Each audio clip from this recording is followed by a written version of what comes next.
Las 4 hidroeléctricas del sur del país solo operan 4 horas por día por el caudal que, según la Corporación Eléctrica, ha bajado 37 metros desde agosto. Colombia duplica la entrega de energía al Ecuador, lo que ha permitido reducir a la mitad la extensión de los cortes de luz. Las 14 lagunas del complejo de Cuyabeno se quedaron sin agua por efecto del estiaje y decenas de especies murieron o han migrado. El CNE rechazó la impugnación contra las elecciones y ratificó la entrega de credenciales para que la Asamblea se posesione el 20 de noviembre. En el especial ¿Qué vida de perro?, Televistazo explora los riesgos que corren las mascotas por no recibir atención médica oportuna.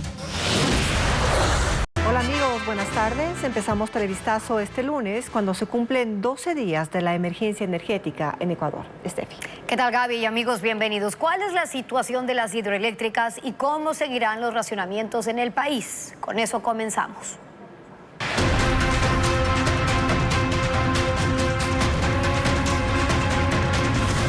Apagones, el caos de los cortes.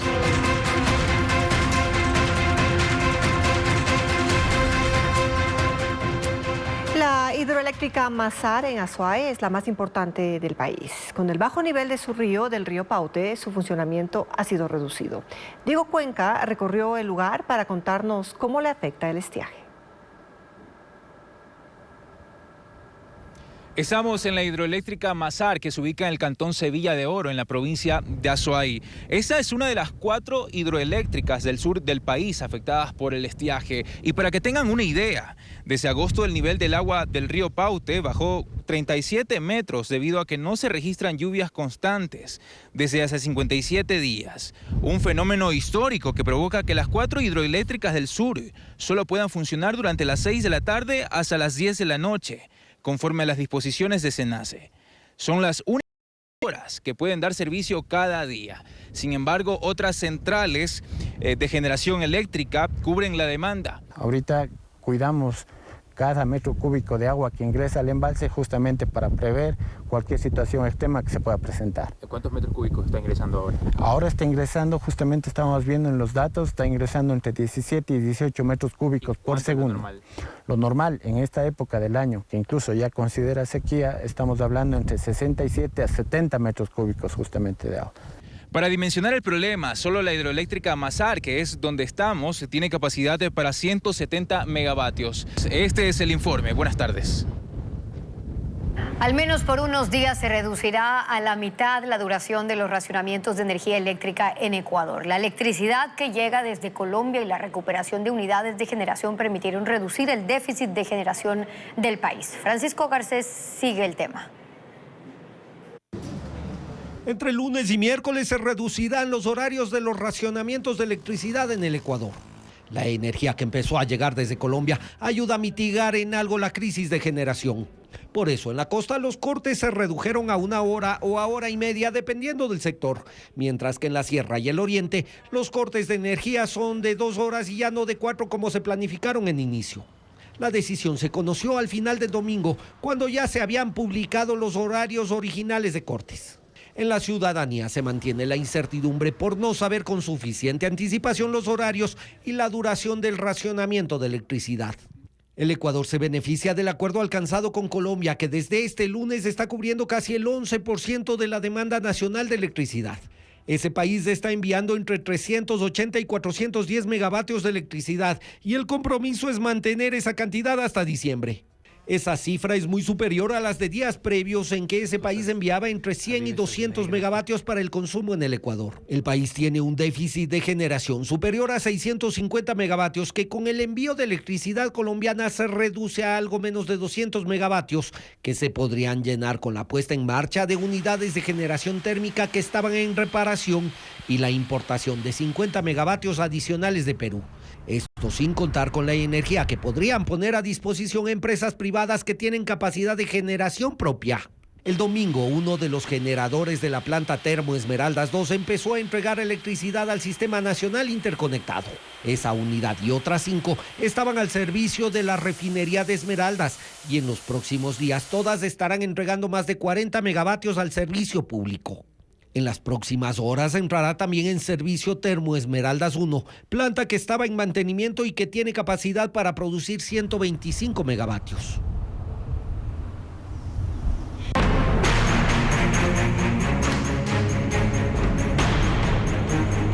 Clima con los cables cruzados.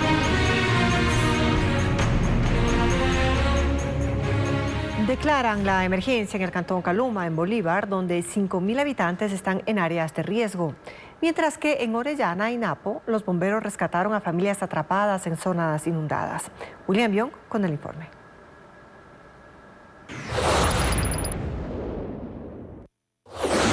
La decisión se tomó en la sesión cantonal del COE la mañana de este lunes. Allí se aprobó declarar la emergencia institucional del municipio para acelerar los tiempos de contratación de maquinaria que ejecute obras de prevención para enfrentar al fenómeno de El Niño. Además, se dispuso que todo el personal del Cabildo esté activado para acciones de emergencia y rescate. Son cerca de 5.000 personas las que viven en las 23 zonas de riesgo identificadas en este cantón de la provincia de Bolívar. La emergencia fue declarada por 45 días, es decir, estará vigente hasta mediados de diciembre. Brigadas del Cuerpo de Bomberos rescataron a 48 personas del sector de Cuyaloma, una zona rural de Tena en la provincia de Napo. Más de 3 horas tardaron los brigadistas en evacuar a las familias damnificadas. En total fueron 4 sectores los inundados, mientras que en la zona urbana de Tena, 16 barrios amanecieron sin agua potable debido a la rotura de una tubería por un deslizamiento de tierra. Vehículos quedaron atrapados en las vías de Loreto, en Orellana. Habitantes de esas zonas ayudaron a los conductores en medio de las inundaciones. Se cayeron postes de energía eléctrica, hubo daños en veredas y puentes, varias casas fueron afectadas y las autoridades locales evalúan los daños tras 3 horas de intensas lluvias durante la noche de este domingo. La sequía en el sector amazónico no solo influye en la falta de agua. En la reserva de Cuyabeno, en Sucumbíos, la ausencia de lluvias provocó que el complejo de lagunas se seque casi por completo. Diego Puente recorrió la zona.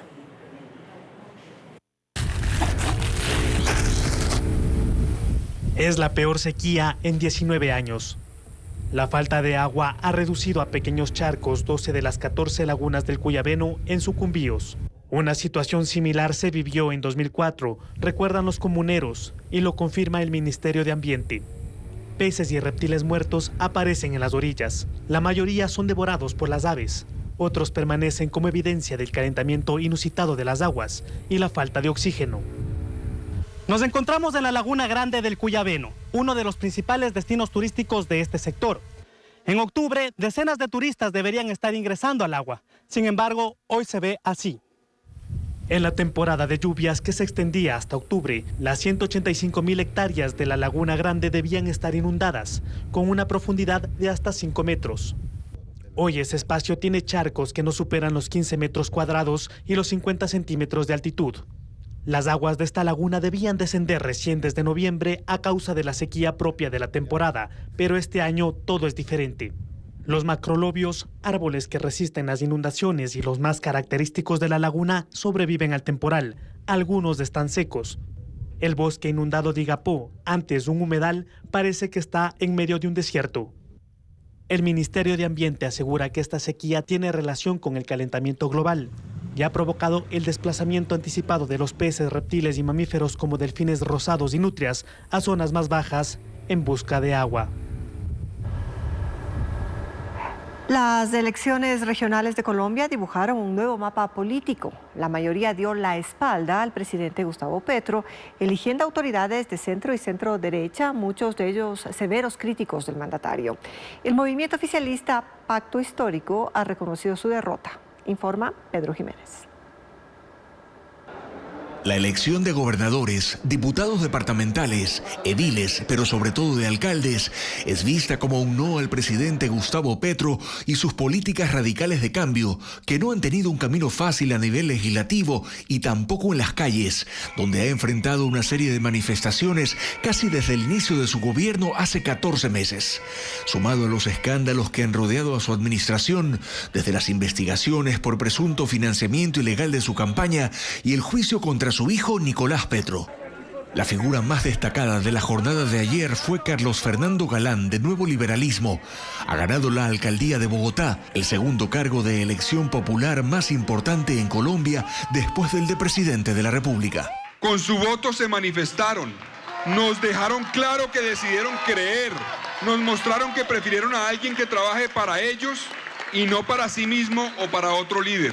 Ha llegado con la promesa de vencer los niveles de inseguridad en Bogotá y defender la obra del metro de la capital, lejos del riesgo que dicen ha significado que el presidente Petro quiera modificar unilateralmente el trazado y el contrato de la obra.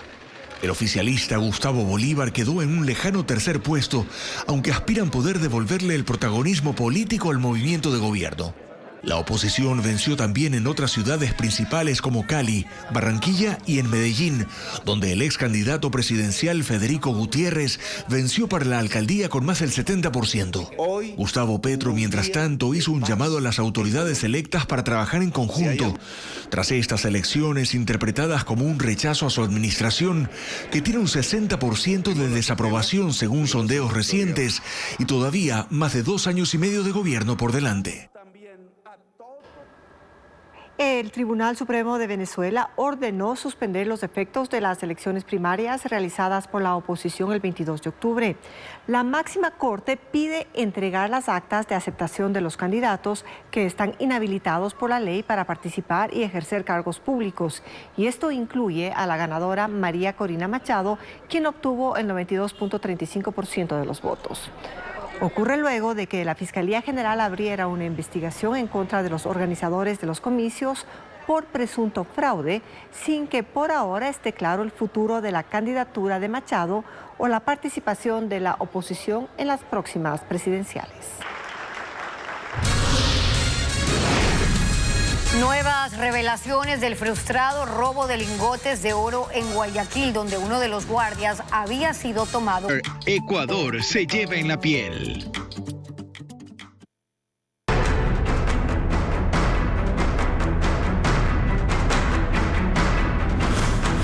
Violencia, la estela imparable.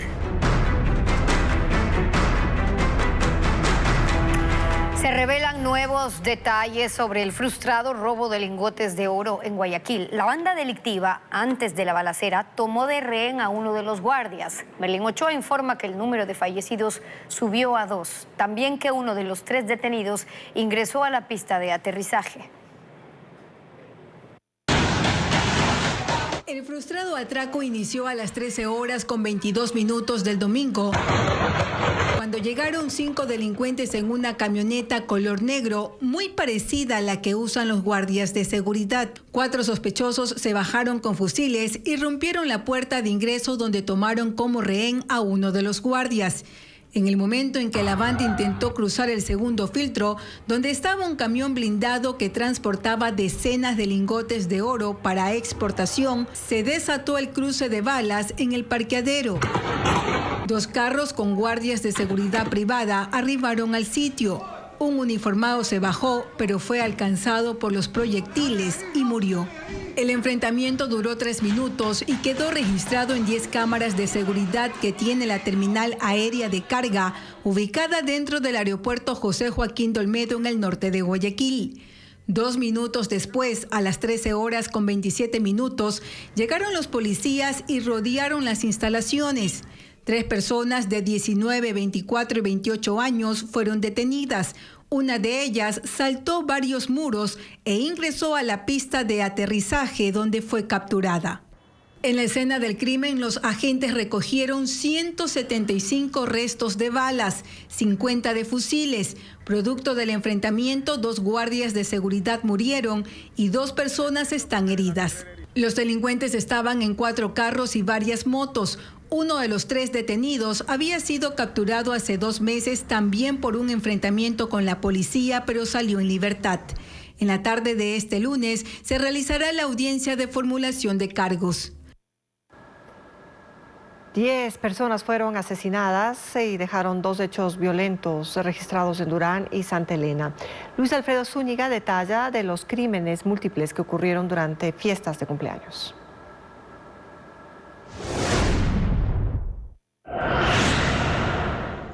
El hecho ocurrió cerca de las 7 de la noche de este domingo, cuando las víctimas estaban en los comedores del Malecón, de la comuna San Pablo en la provincia de Santa Elena. Eran 7 miembros de una familia que se habían trasladado desde el Cantón La Libertad para celebrar un cumpleaños. Los atacantes llegaron en motos y autos y dispararon en más de 10 ocasiones, generando el temor entre los comerciantes de la zona, quienes suspendieron sus actividades. Entre los fallecidos hay un adolescente de 17 años, mientras la mujer que cumplía años está entre las personas heridas, con pronóstico reservado. Los familiares no brindaron información a la policía y hasta el cierre de este informe no se conocía de antecedentes penales o motivos del hecho violento.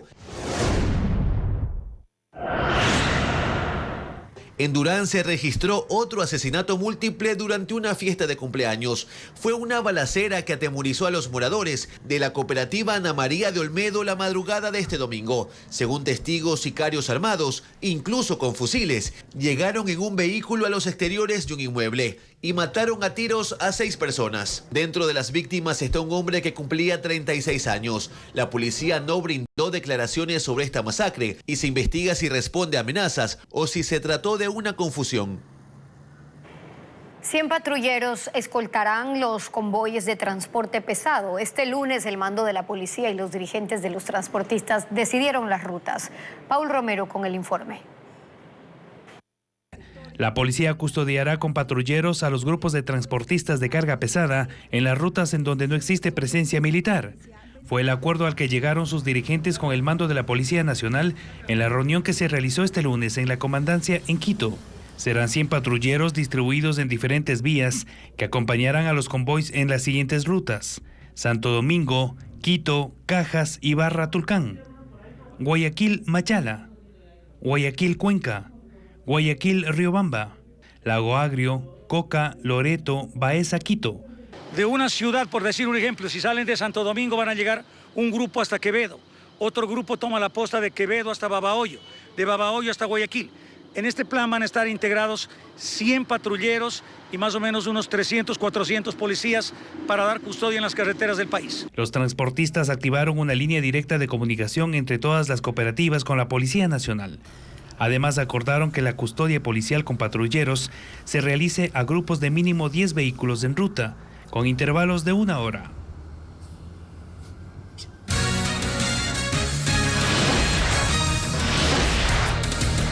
La impugnación que ponía en riesgo el cambio de presidente de la República a fines de noviembre fue negada. ¿Cuándo llegará Daniel Noboa a Carondelet? Ya le contamos.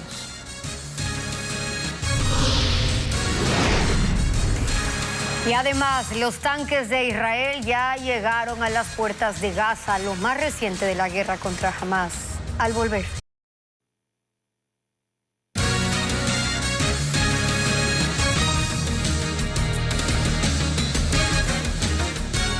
La posición de Daniel Noboa en la presidencia de la República se mantiene para finales de noviembre. Esto luego de que el CNE negó la impugnación de un ex candidato a la Asamblea contra las elecciones en el exterior. Patricio Díaz explica más. En sesión virtual de este domingo, el Consejo Nacional Electoral negó por improcedente la impugnación de Fernando Tillería, ex candidato a asambleísta de Construye, quien pedía que se declare la nulidad de las elecciones en el exterior. A pesar de esta decisión, el demandante puede apelar ante el Tribunal Contencioso Electoral. Tiene 3 días desde la notificación y el organismo otros 15 para decidir. Ante el riesgo de que estos plazos dilaten la posesión de la Asamblea y del nuevo jefe de Estado, la presidenta del CNE hizo una aclaración. Aunque se presente un recurso de apelación ante el Tribunal Contencioso Electoral, el Consejo Nacional Electoral continuará con lo planificado, pues este no tendría efecto suspensivo respecto a nuestras actividades. Con esto, el Consejo Nacional Electoral cumpliría las fechas previstas para la certificación de los ganadores del proceso electoral de octubre. Así, la entrega de credenciales a los asambleístas nacionales y del exterior se cumpliría el 13 de noviembre. Y para el presidente Daniel Noboa y la vicepresidenta Verónica Abad, el 15 de noviembre. El siguiente paso es la instalación de la asamblea. Los legisladores más votados, que son los encargados del tema, anunciaron que esa primera sesión se podría realizar el 20 de noviembre. Según la Constitución, hasta 10 días después se deberá posesionar al presidente de la República, es decir, hasta el 30 de noviembre. Podría ser menos, pueden ser 3, 4, 5 días. Está en manos de la Asamblea Nacional poner la fecha de la posesión del nuevo presidente de la República. Esto dependerá de si la designación de las autoridades legislativas se da sin novedades y no se alarga por desacuerdos. Han pasado 5 meses y no se instala la audiencia para procesar a Jorge Glass en el caso Reconstrucción de Manabí. Se intentará nuevamente en noviembre, pero el exvicepresidente busca frenar el caso pidiendo que se espere a la nueva asamblea para que autorice su enjuiciamiento. Jacqueline Rodas nos informa. Han pasado 5 meses desde que la fiscal Diana Salazar pidió al juez Luis Rivera que fije fecha para procesar al ex vicepresidente Jorge Glass por peculado en el caso Reconstrucción de Manabí, y hasta ahora no se instala la audiencia. En septiembre el abogado de Glass se reportó enfermo y logró que se posponga. Ahora hay una segunda fecha, el 29 de noviembre, pero Jorge Glass busca frenarla nuevamente. Envió un escrito solicitando que antes de formularle cargos, se espere la posesión de la próxima asamblea para consultarle si autoriza o no su enjuiciamiento, dado que a su criterio es lo que cabe porque los hechos ocurrieron cuando estaba en funciones como vicepresidente. Está en juego la posibilidad de que Glass vuelva a la cárcel. Si se instala la audiencia, la fiscalía pedirá que le dicten medidas cautelares. La prisión preventiva es una de las alternativas. Glass está en libertad desde hace 11 meses, gracias a las medidas cautelares que le concedió un juez de Santo Domingo de los Áchilas, pero son provisionales, pueden revertirse en cualquier momento. Ante el pedido de Glass, el juez Rivera contestó que será atendido, analizado y puesto a consideración de las partes en el momento oportuno. No queda claro si lo hará antes de instalar la audiencia de noviembre. En este caso, la Fiscalía señala a Glass como presunto autor de peculado en la adjudicación de contratos dentro del plan para reconstruir Manabí, luego del terremoto de 2016. Tanques israelíes están a las puertas de Gaza y han advertido que el hospital Al-Quds, donde se refugian 14.000 personas, debe ser evacuado. Esto ocurre mientras las fuerzas de defensa de Israel intensifican el asalto terrestre contra las milicias terroristas de Hamas. Israel mantiene el asedio sobre Gaza con bombardeos aéreos y más tropas terrestres. Afirman que han matado a docenas de terroristas de Hamas y hoy llegaron con tanques a las afueras de Ciudad de Gaza. Aseguran que en las últimas 2 semanas han atacado más de 600 objetivos terroristas, lo que incluye depósitos de armas, túneles, edificios y puntos de lanzamientos de misiles. Naciones Unidas ha vuelto a comunicarse con su personal gracias al retorno de las telecomunicaciones en el territorio y denuncia que Israel ha bombardeado las inmediaciones de 3 hospitales, entre ellos el de Al-Quds, para obligar a las personas que están allí a que evacúen. Pero el personal médico responde que es imposible trasladar a más de 400 pacientes y que alrededor de 14.000 civiles se refugian en ese lugar. El fin de semana, Hamas volvió a exigir la liberación de todos los presos palestinos en cárceles de Israel a cambio de la libertad de los rehenes, que según el gobierno ascienden a 239. A pesar de haber realizado 3 incursiones terrestres, Israel afirma que la gran ofensiva dentro de Gaza aún no ha iniciado. Pero el objetivo se mantiene: destruir a las milicias de Hamas y devolver a todos los secuestrados a casa. El gobierno de Israel reveló la muerte de la joven germano-israelí Shani Louk, de 22 años, durante el ataque de terroristas de Hamas. Fue retenida y grabada mientras la llevaban en el balde de una camioneta, pero nunca más hubo noticias de ella. Ni siquiera se sabía si estaba entre los rehenes.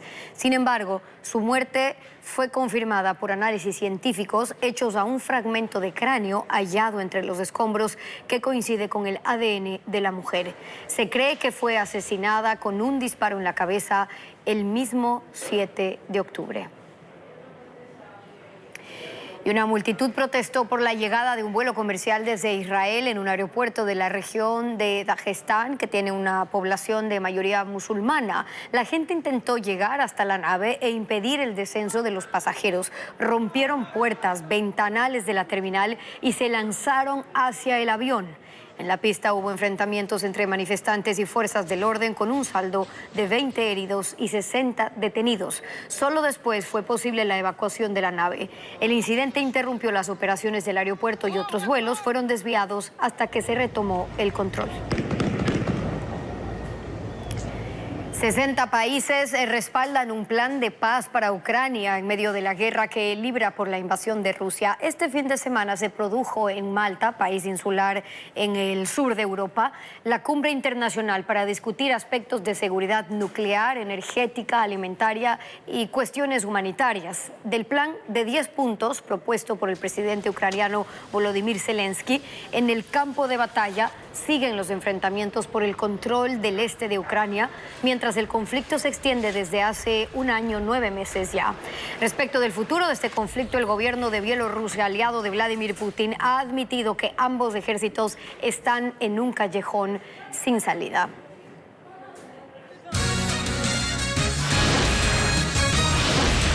¿Cuáles son las principales enfermedades de las mascotas? Los detalles en instantes en nuestro especial ¿Qué vida de perro? ¡Qué vida de perro!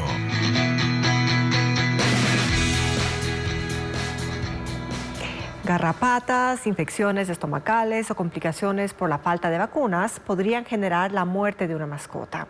En 2022 había 457 veterinarias en el país. Este año ya son 4.541 actividades asociadas a la salud de mascotas registradas en el SRI, como nos informa Vanessa Robles.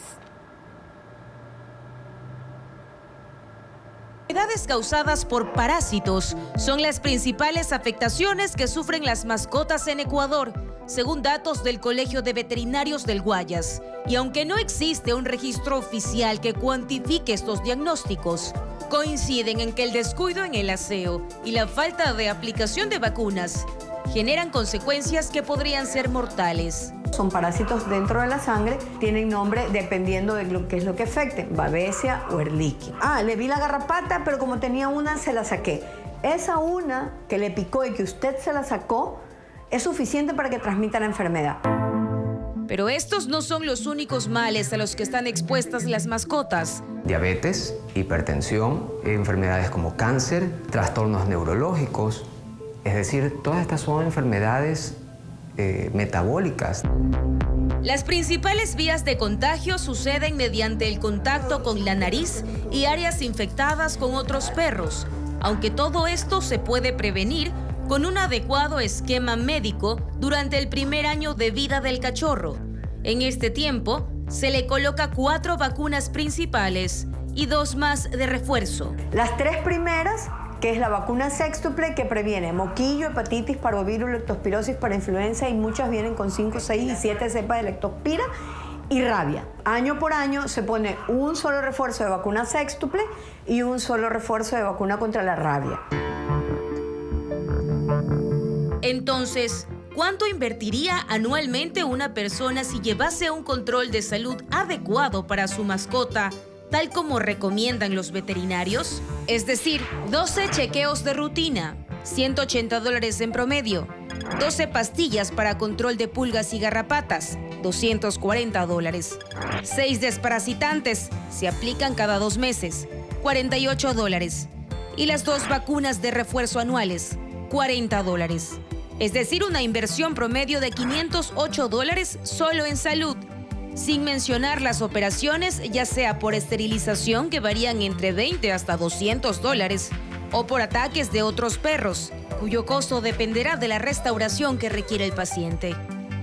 En 2022, había 457 veterinarias que daban estos servicios. Este año en Ecuador ya son 4.541 actividades asociadas a la salud de mascotas registradas en el SRI. Y este martes, en una nueva entrega de este especial, ¿es beneficioso o perjudicial para las personas dormir con perros? Le contamos mañana. La obra Lojana, Mujer de Cascarón, se presentó por primera vez en Manabí, pues fue parte del Festival Internacional de Teatro de Manta. Además, en Guayaquil se inauguró una exposición que reúne 12 obras de 5 artistas locales. Estefanía Arias con la agenda cultural.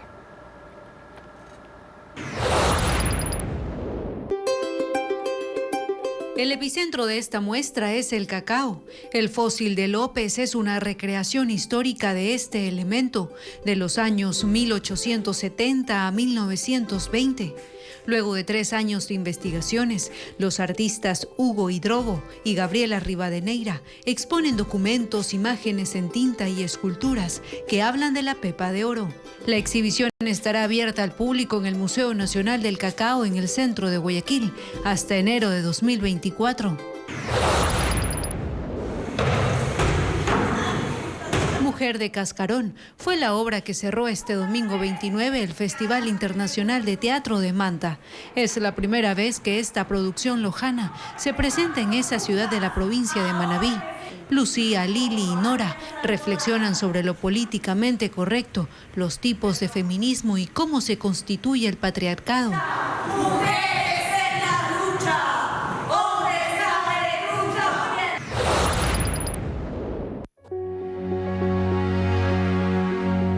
5 artistas locales crearon esta exhibición, denominada Las Máscaras Fibrosas sobre los flujos Ilix y Pitix. Son 12 obras entre dibujos, esculturas e instalaciones inmersivas que están en el Museo Antropológico y de Arte Contemporáneo MAC en Guayaquil. La exposición estará abierta al público de martes a domingo de 9 de la mañana a 5 de la tarde, hasta enero del próximo año.